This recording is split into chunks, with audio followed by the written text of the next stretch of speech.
Dieu n'a pas envoyé son Fils dans le monde pour condamner le monde, mais pour que le monde soit sauvé par lui. Qui croit en lui n'est pas condamné. Qui ne croit pas en lui est déjà condamné, parce qu'il n'a pas cru, au nom du Fils unique de Dieu. Et le jugement le voici. La lumière est venue dans le monde, et les hommes ont mieux aimé les ténèbres que la lumière, parce que leur œuvre était mauvaise.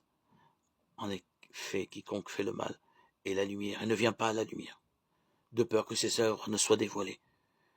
Mais celui qui agit dans la vérité vient à la lumière, pour qu'il apparaisse au grand jour, que ses œuvres sont faites en Dieu.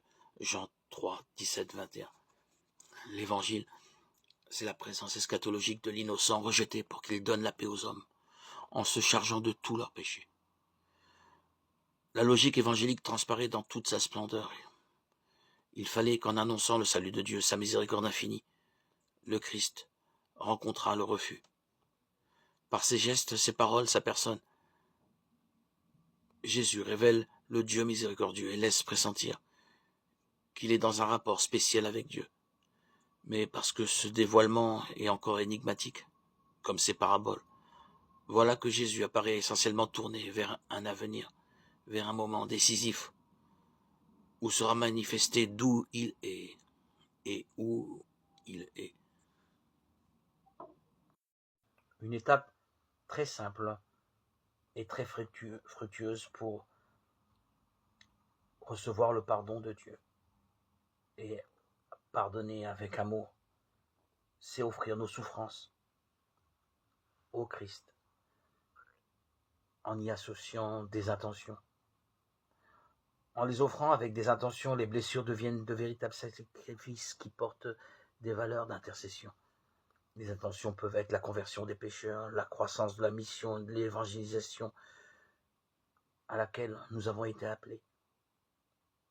Priez pour ceux qui sont démunis, ceux qui sont fragilisés. Priez pour demander la protection dans nos familles. Priez pour les autres. L'Esprit Saint nous éclaire dans ce domaine pour trouver la volonté de Dieu. On peut mettre plusieurs intentions dans la même offrande.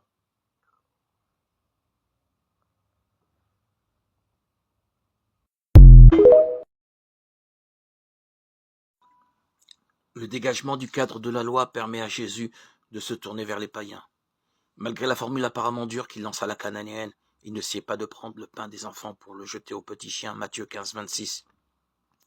Il la guérit et il préfigure ainsi son dessein de salut universel.